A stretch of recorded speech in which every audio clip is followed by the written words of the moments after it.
Bonjour. Aujourd'hui, nous allons nous rappeler de l'impératif présent.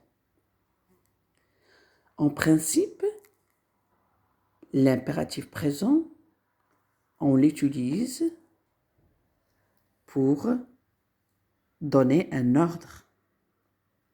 Par exemple, taisez-vous. Ou un conseil, comme faites du sport régulièrement si vous voulez être en forme. Aussi, on utilise l'impératif présent, qu'on appelle aussi le présent de l'impératif, pour interdire. Par exemple, ne fumez pas dans cette pièce. Et encore pour souhaiter, exprimer un souhait. En disant, par exemple, passe un bon week-end. Au présent de l'impératif, le verbe est conjugué à 3 personnes. La deuxième personne du singulier, l'équivalent de tu, par exemple, respecte les autres. La première personne du pluriel, l'équivalent du nous, par exemple, respectons les autres. Et à la deuxième personne du pluriel, l'équivalent de vous. Par exemple, respectez les autres. Pour conjuguer au présent de l'impératif, généralement, on conjugue le verbe comme au présent de l'indicatif, mais on enlève tu, nous et vous.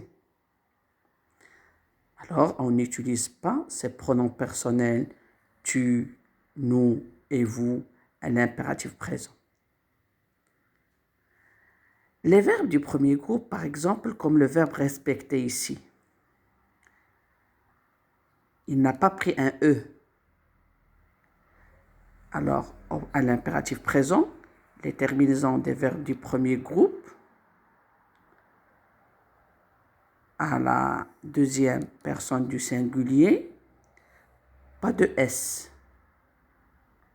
Les terminaisons sont E, ONS, EZ. Je parle des verbes du premier groupe, comme le verbe respecter. Je répète, pour conjuguer un verbe du premier groupe, comme le verbe respecter, les terminaisons qu'on doit mettre en impératif présent, c'est E, ONS, EZ. Mais il y a des exceptions.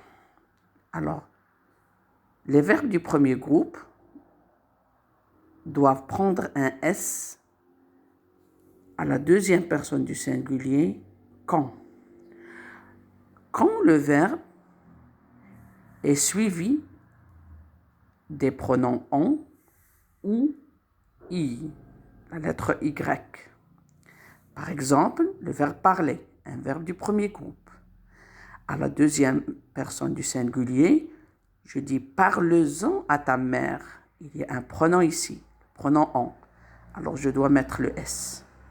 S'il n'y avait pas ce pronom on, je ne vais pas mettre le S.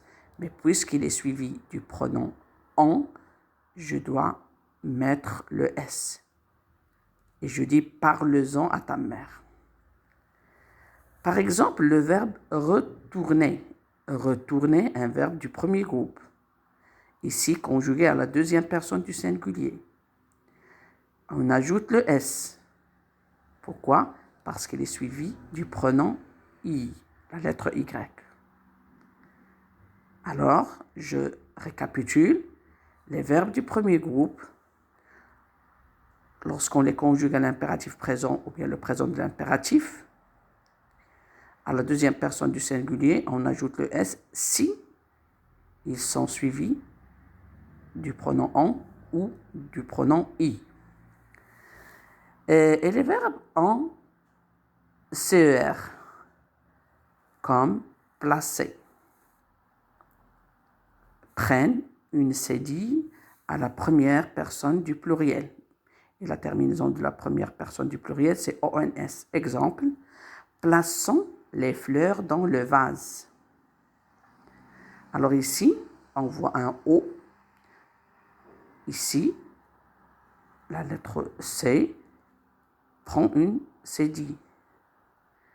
Alors parce que la règle dit, la lettre C prend une cédille devant les voyelles A et O, afin de conserver le son S au lieu du son K, pour ne pas dire plaquant. Il y a la voyelle O, on va mettre la cédille. Plaçons les fleurs dans le vase. Les verbes en GER, comme ranger, à la première personne du pluriel, prennent la terminaison E-O-N-S.